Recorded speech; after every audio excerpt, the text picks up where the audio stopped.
आज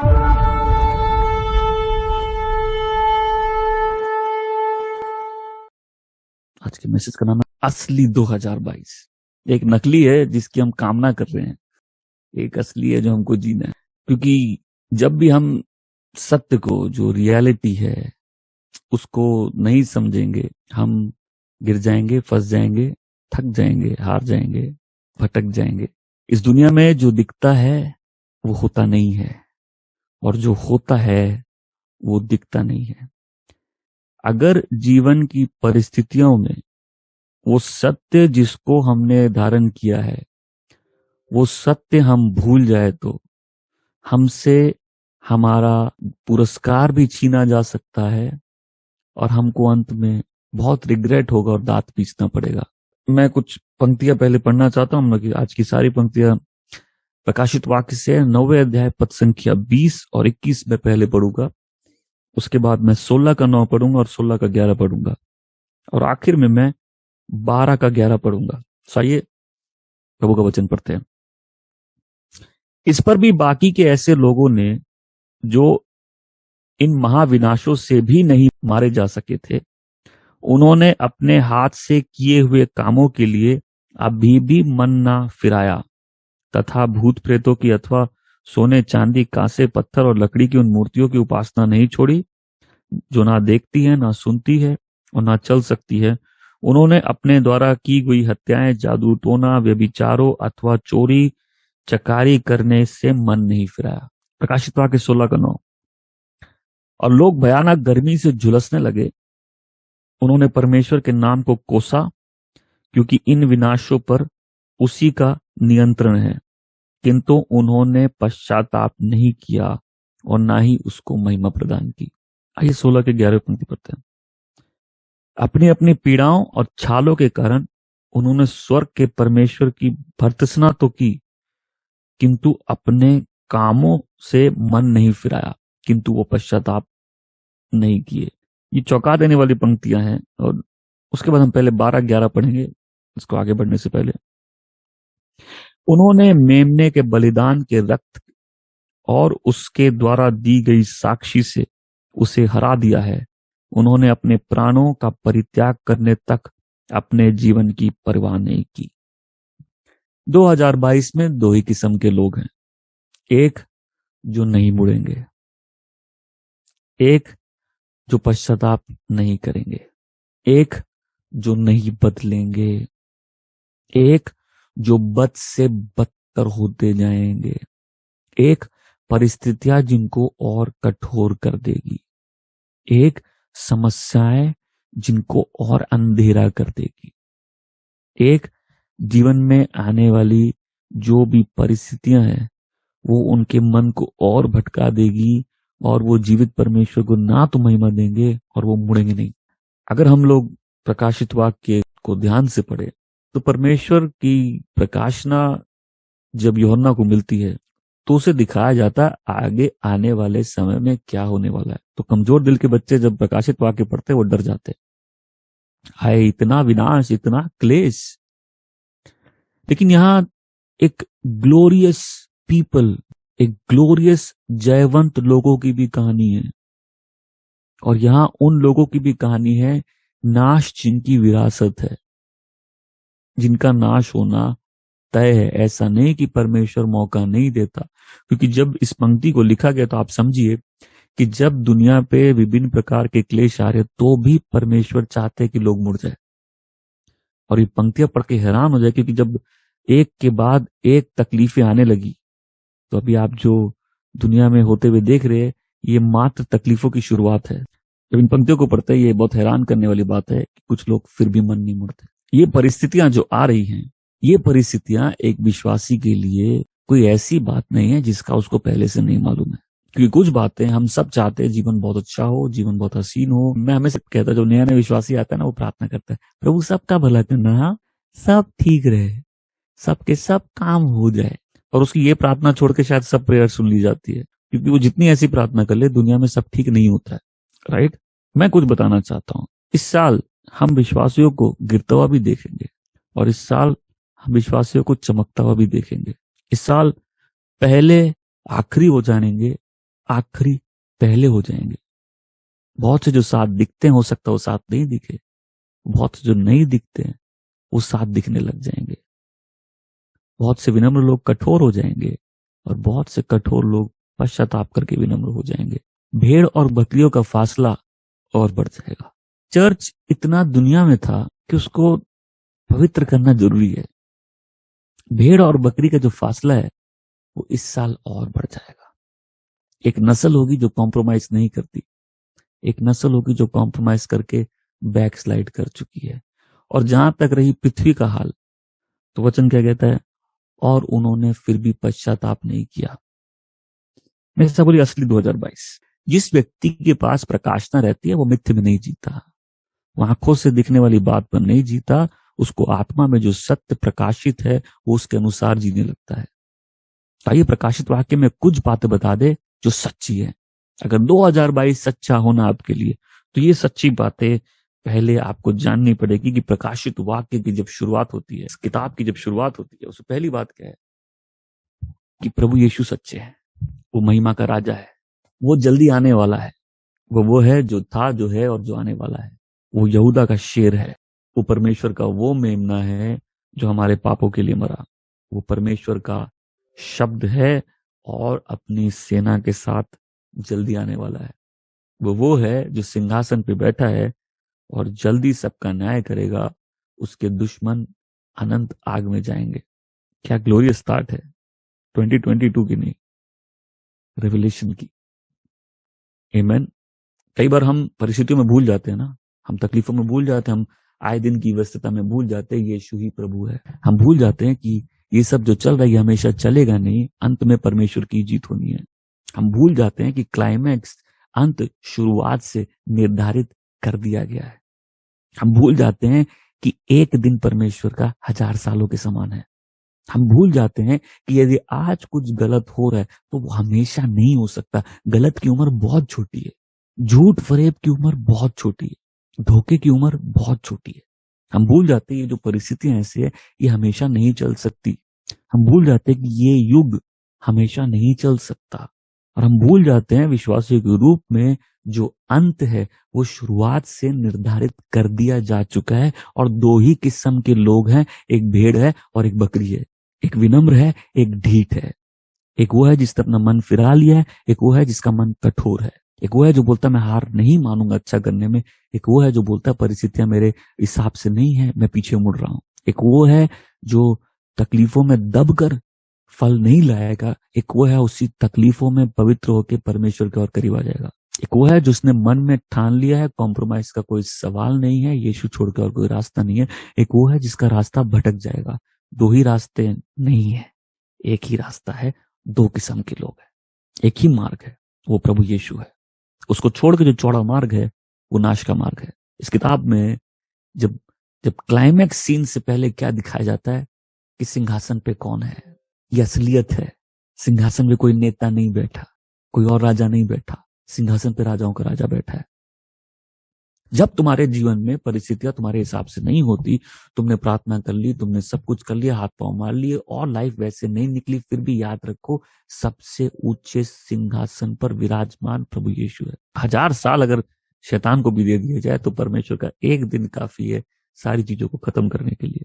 इस किताब की ग्लोरियस स्टार्ट की पहली बात क्या है कि असली बात क्या है, प्रभु यीशु असली है, इज रियल जीसस, जो महिमा में है, जो सिंहासन पर विराजमान है, परमेश्वर के दाहिने विराजमान है, जो सारी प्रधानताओं से ऊंचा है, सारे सामर्थ्यों से ऊंचा है, जिसके हाथ में राजदंड है, जो न्याय करने आ रहा है। इन बातों का महत्व हर साल बढ़ता जाएगा, क्योंकि आप जिन तकलीफों को देख रहे हैं ये मात्र तकलीफों की शुरुआत है। और आप जब इन तकलीफों के बीच में लोगों को देखेंगे, अरे भाई तुम अभी भी नहीं समझ रहे, तो क्या लिखा है, वो फिर भी पश्चाताप नहीं करेंगे, ये तो कुछ नहीं है।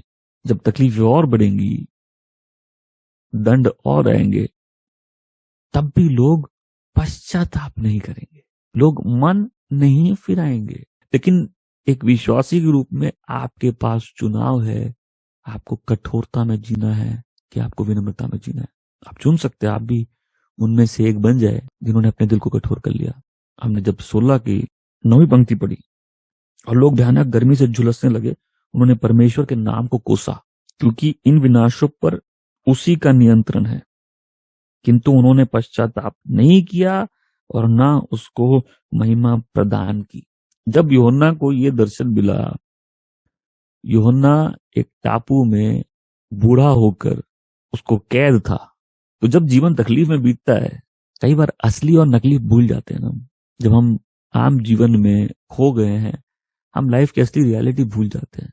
तो पहला कंफर्ट सोचो, यूहन्ना को, वो जिस प्रभु की आराधना करता है, उसको सिंहासन पर विराजमान देख रही है। वो है जो था, जो है और जो आने वाला है। आमीन। ये वो है जो सिंहासन पर विराजमान है। देखो, स्वर्ग में वर्शिप होती है। ऐसी नस्ल के लोग जो होते हैं ना, वर्शिप में जिनका दिल नहीं छुआ जाता, परमेश्वर के सत्य जिनके दिल में नहीं अंदर जाते, आराधना जिनको कोमल नहीं करती, ये वही नस्ल के लोग हैं जो थोड़े दिन में कठोर होके अपने रास्ते अलग कर लेते हैं। जो जय पाएगा, ये एक नस्ल ऐसी है ना जिन्होंने अंत में जय पाई और अपने जीवन से भी प्यार नहीं किया। और मैं बताना चाहता हूं, यदि अपने जीवन से बहुत प्यार है तो प्रभु यीशु कहता है, जो अपने जीवन को बचाना चाहता है वो उसे खो देगा, और जो अपने जीवन को खोएगा या प्रभु के लिए खोएगा, वो जीवन को पाएगा। जैसे बोला असली 2022, नकली क्या है? वो मनोकामना है, वो झूठ जो हम लोग चारों ओर देख रहे हैं। असली क्या है? सिंहासन पर कौन विराजमान है। एक दिन तो हर घुटना टिकेगा, लेकिन क्या हमारे घुटने आज टिकते हैं उसके सामने जो सिंहासन पर विराजमान है? उसके बाद हम देखेंगे प्रकाशित वाक्य में असली चर्च में, सब बोलो असली चर्च, और उस समय के असली चर्च की कंडीशन देखते हैं। उस समय के असली चर्च जो एफेसुस में था, वो बैकस्लाइड हो चुका था। जो असली चर्च था वो बैकस्लाइड। हम लोग असली चर्च, ये असली चर्च की कहानी है। 7 चर्चों को चिट्ठी गई, ये असली चर्च की कहानी है। पहला चर्च बैकस्लाइड। प्रभु, तुम चर्च में हो, तुम अच्छे काम कर रहे हो, लेकिन तुम्हारे अंदर वो पहली वाली आग नहीं है, तुम्हारा पहला प्रेम नहीं है, तो अपने पहले प्रेम से दूर हो गए हो। ये रियल इशू है चर्च का, असली इशू। मैं सब बोला असली इशू, असली चर्च का असली इशू है। हमको वो चर्च चाहिए जहां कोई प्रॉब्लम नहीं आएगी। आप चर्च की प्रॉब्लम समझे। दूसरा चर्च है स्मिर्ना का, वहां क्या है? तकलीफें। तीसरा चर्च है पेरगमुम का, वहां क्या है? कॉम्प्रोमाइज। चौथा चर्च है थियाटिरा का, वहां क्या है? पॉल्यूशन। ये ग्लोबल वार्मिंग वाला वो पॉल्यूशन नहीं, ये अंदर से खराब हो गए। चर्च है सार्डिस का, ये मरा हुआ चर्च है, ये चर्च मर रहा है। फिर है फिलाडेल्फिया जो छोटा है, और लेओडिसिया जो गुनगुना है। बहुत से लोग गुनगुने, ना ठंडे ना गर्म, कोई जोश नहीं, कोई जुनून नहीं, कोई भक्ति की भावना नहीं, कोई परमेश्वर की चीजों के लिए उत्साह नहीं। मैं तो यहाँ भी कलीसिया में देखो बहुत लोगों, ये स्क्रीन पर पड़े रहते, अब इंटेंस वर्शिप प्रेयर चल रही, कोई लोग ऐसे पड़े रहते हैं। और अभी तो बहुत फेमस है एक ऐसे, ये क्या है? ये क्या दृश्य है? लुकवार्म। तुम ना ठंडे हो ना तुम गर्म हो। कभी लुकवार्म कॉफी पिए? गुनगुनी कॉफी कभी पियो? क्या करते हो? थूक देते हो पहले। उसका पहला सिप मुंह में लेके, कई विश्वासी जिनको प्रभु टेस्ट करा, टेस्ट खराब हो गया। तुम ना गर्म हो ना तुम ठंडे हो। और ये वार्निंग है उन लोगों के लिए जो चर्च में तो है लेकिन प्रभु में नहीं है, जो विश्वासी कहते हैं लेकिन विश्वास नाम की कोई चीज उनके जीवन में दूर दूर तक नहीं है। प्रभु, तो तुम गुनगुने हो, मैं तुमको अपने मुंह से थूक दूंगा। ये असली चर्च है। नकली वाला तो तुम कर सकते हो, तुम में वो बात है। ऐसे चर्च लोग 6 महीना टिकते हैं, उसके बाद उससे बेहतर खोजते हैं। बोले इसका मोटिवेशन अभी काम नहीं कर रहा, अभी और बेटर वाले में जाएंगे, वहां ज्यादा अनॉइंटिंग है उस मैन ऑफ गॉड में। हाँ, असली चर्च ये कहानी है कि कुछ लोग के चेहरे में ग्लोरी है ही नहीं। कुछ लोग अपना पहला प्रेम भूल गए हैं। रूटीन वर्क है और प्रभु की वो प्रेजेंस उनकी लाइफ में नहीं है। मैं आपसे कहना चाहता हूं, जब भी कभी उस प्रेजेंस में नहीं एंटर कर पाओ ना, ऐसे भय खाओ जैसे जीवन में क्या लूट गया है। कुछ लोग थे जो महिमा से भरे थे, आज उनका ई का बोध हो गया है।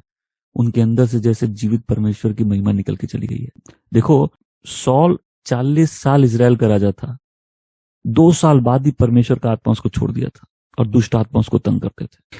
2 साल बाद ही परमेश्वर का आत्मा उसको छोड़ के चला जाता है और वो फिर भी 40 साल राज करता है। मेरी दुआ, हम में से कोई प्रभु यीशु के बिना राज नहीं करे। वो 40 साल राज्य करता है लेकिन 38 साल उसके अंदर प्रभु की उपस्थिति होती नहीं है। और हम क्या करते हैं, जब प्रभु की उपस्थिति नहीं होती उसके बाद भी हमको सबसे पहले सक्सेस चाहिए। मैंने अपने आंख के सामने विश्वासियों को जादू टोने में जाते देखा है, सॉल के समान झूठ और फरेब करके भागते हुए देखा है, याकूब के समान इस वर्तमान दुनिया से प्यार करके जीवित प्रभु को छोड़ते हुए देखा है, दिमास के समान प्रभु के दोस्तों को प्रभु का दुश्मन होते हुए देखा है। देखो ये असली चर्च कैसा है। पहला चर्च कैसा है, उसने हमने पहला प्रेम को बैक स्लाइड हो गया। दूसरा चर्च कैसा है, संकट में, तकलीफों में। हमको तकलीफ नहीं चाहिए, मिलती क्या है फिर। ये दूसरा चर्च कौन है, ये तकलीफों से भरा हुआ चर्च है। तीसरा कॉम्प्रोमाइज्ड, हमेशा बोलो कॉम्प्रोमाइज। देखो मैंने पिछले साल भी बोला था, अगर तुम्हारे हाथ में कॉपी पेन है और लाल रंग का कोई पेन तुम्हारे पास हो, एक लाल लाइन खींचो उससे। कोई रिश्ता हो, कोई जॉब हो, कोई परिस्थिति हो, मैं कब तक उसको निभाऊं जब तक ये लाल लाइन क्रॉस नहीं करनी पड़े, और ये लाल लाइन है कॉम्प्रोमाइज की। अब जैसे एक उदाहरण देता हूं, कोई अगर प्रभु के दिन कलीसिया में आराधना नहीं कर रहा, क्यों कर रहा है, मतलब आपको मेरी परिस्थिति नहीं मालूम, आप नहीं जानते हम कितनी तकलीफों से घिरे हुए हैं। हमारे जॉब है, हमको बॉस छुट्टी नहीं देता, हमको घर का भाड़ देना है, हम समझ गए, समझना पड़ेगा, क्योंकि हम भी उसके जगह होते तो हम भी उन्हीं चीजों से स्ट्रगल करते जिससे वो कर रहा है। तो ठीक है, मेरी परिस्थिति अभी विपरीत है, इसीलिए हम सबसे पहले संगति में नहीं है। ओके, तो ठीक है, उससे एक सवाल पूछना चाहिए, तो कब तक ऐसा चलेगा। अगर तुमको प्रभु की इच्छा पूरे करने से दुख नहीं हो रहा, अभी ठीक है, अभी तुम उस तकलीफ में हो, और क्या होता है ना, किसी की नस में हाथ रख दो तो पहले चिल्लाता ना जोर से, दुखती रग में हाथ रख दो। क्योंकि कई लोग जानते हैं उनको क्या सही करना है और नहीं करते, और उनको अगर बता दो उनको बहुत तकलीफ होती है। हर दिन की जिम्मेदारी हम लोग समझेगी भाई सामने वाले की ये परिस्थिति है, हम लोग जजमेंटल भी नहीं हो सकते, राइट, क्योंकि बोलना आसान है, तकलीफों से जाना बहुत कठिन है, राइट। जो जानता है जिस तन लागे सो तन जाने, पास्टर बाबू, जिस तन लागे सो तन जाने। चलो बात मान लिए हम लोग, ठीक है, तो फिर ऐसा कब तक चलेगा, 1 हफ्ता, 2 हफ्ता, 3 हफ्ता, 4 हफ्ता, 1 महीना, 2 महीना, 3 महीना, 4 महीना। अगले साल पास्टर पूछता है तुम अभी भी नहीं दिखते, बोला आप मेरी परिस्थिति आपको नहीं मालूम, ठीक है, तो ऐसा कब तक चलेगा, 1 साल, 2 साल, 3 साल, और एक पॉइंट पर आके उस व्यक्ति को एक्सेप्ट करना पड़ेगा कि तुम एक कॉम्प्रोमाइज विश्वासी हो, तुमने कॉम्प्रोमाइज कर लिया है। सवाल ये नहीं कि तुम्हारी परिस्थितियां कितनी कठिन है, सवाल यह है कि तुम कितना समय इस परिस्थिति में ऐसे ही हार मान के बैठोगे। फिर है पॉल्यूटेड चर्च, वो चर्च जो अंदर से खराब हो चुका है, जहां गंदगी आ चुकी है। आगे बढ़ेंगे हम जब प्रकाशित वाक्य में, असली जीसस को देख लिए, असली चर्च देख लिए। तीसरा असली तकलीफें, यदि हम प्रकाशित वाक्य ठीक से पढ़ेंगे, ये सारी तकलीफें असली है। प्रभु यीशु ने बोला था इस संसार में तुमको बहुत सी तकलीफें रहेंगी, ये सारी तकलीफें असली है।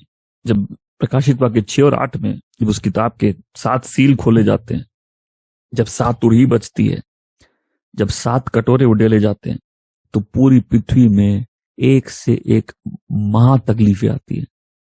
और हमने क्या पढ़ा, उसके बाद भी लोग नहीं बदले,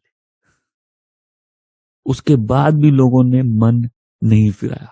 उसके बाद हम देखते हैं असली दुश्मनी, मतलब कि कलीसिया के प्रति दुनिया की असली दुश्मनी।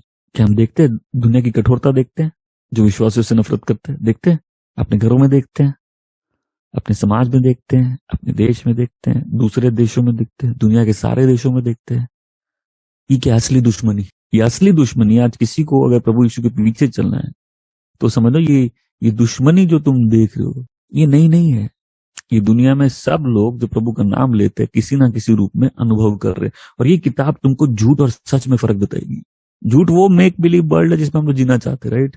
तुम 2022 में बोले अब तो मेरा जीवन बदलेगा, इस साल देखना, इस साल मैं चमकूंगा, इस साल देखना मैं क्या कर लूंगा, और 4 दिन बाद असली जीवन देखने लगते हम, असली रियलिटी जो है उसको फेस करने लगते हैं। ये असली दुश्मनी है। प्रकाशित वाक्य 11 में है कि 2 गवाह जब प्रभु के लिए गवाही देंगे, जब ये मर जाएंगे जब इनको मार डाला जाएगा, पूरी दुनिया ऐसे मनाएगी जैसे असली क्रिसमस और न्यू ईयर अभी आया है। इवन एक दूसरे को गिफ्ट भेजेंगे, बधाई हो। और ये एक पावरफुल रिमाइंडर है कि दुनिया हमेशा प्रभु यीशु के लोगों से नफरत करेगी। अगर हम लोग दुनिया के प्यार में फंस गए हैं, देखिए कई बार जब हम लोग सब जगह से नफरत मिलती है, हम लोग को लगता नहीं हम लोग को प्यार चाहिए, लगता है कि नहीं चाहिए। और ये अप्रूवल के कारण हम लोग क्या करते हैं, दोस्ती कर लेते दुनिया से, राइट।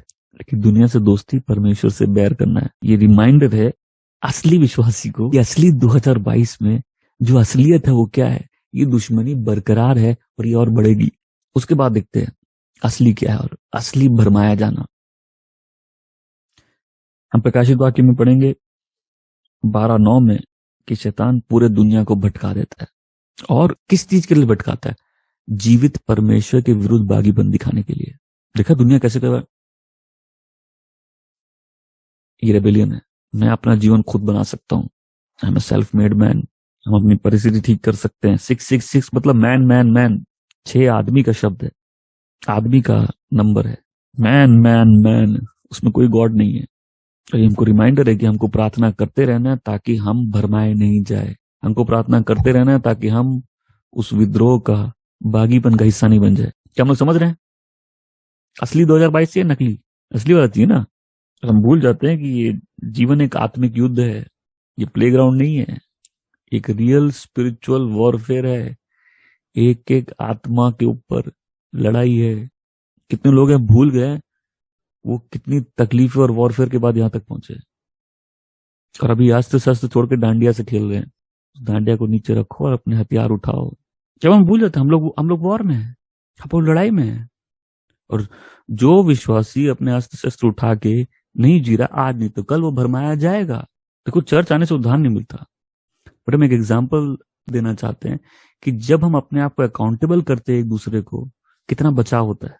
हमें बहुत से महान लोगों को जानता हूं जिनको लगता है वो इतने अभिषिक्त हैं कि उनको किसी सहभागिता की जरूरत नहीं है। हम जब परमेश्वर के तरीकों का सम्मान नहीं करते तो हम परमेश्वर का सम्मान नहीं करते। जब हम परमेश्वर के नियमों का, उसके तरीकों का, उसकी आज्ञाओं का सम्मान नहीं करते, हम उसका सम्मान नहीं करते। मैं पिछले 6 महीने से बहुत, या 1 साल से बहुत बार लोगों को बार बार याद दिला रहा हूं अपने प्राणों के लिए थोड़ा सीरियस हो जाओ। बार बार याद दिला रहा हूं, ये जो अनुग्रह तुमको मिला इसको तुच्छ मत जानो। जिस दिन ये भी बंद हो जाएगा ना, उस दिन तुमको इसकी कीमत समझ में आएगी। हमें क्या देखा? असली यीशु, असली कलीसिया, असली तकलीफें, असली दुश्मनी, असली भरमाया जाना। मैं कहता हूं कि हम अपने आंख के सामने लोगों को भरमाते, विश्वासियों को भरमाते हुए देखेंगे अगर वो अपने अस्त्र शस्त्र उठाकर उस लड़ाई को नहीं लड़ते रहे तो। और फिर असली न्याय, सब असली न्याय। असली न्याय मतलब कि इस किताब में बहुत ये प्रकाशना समझने की बात है कि सिंहासन पर प्रभु यीशु विराजमान है, वो न्याय करने वाला है। आज जो भी कुछ करके निकल जाए, गलत करके निकल जाए, एक दिन सबको उसके सामने खड़ा होकर अपने जीवन का हिसाब देना है। परमेश्वर के यहाँ ना तो देर है ना अंधेर है। परमेश्वर ने नियुक्त समय बनाया है सारी चीजों का न्याय होने का। हम कुछ गलत करके बच जाए इसका मतलब ये नहीं कि परमेश्वर ने आंख मूंद ली है।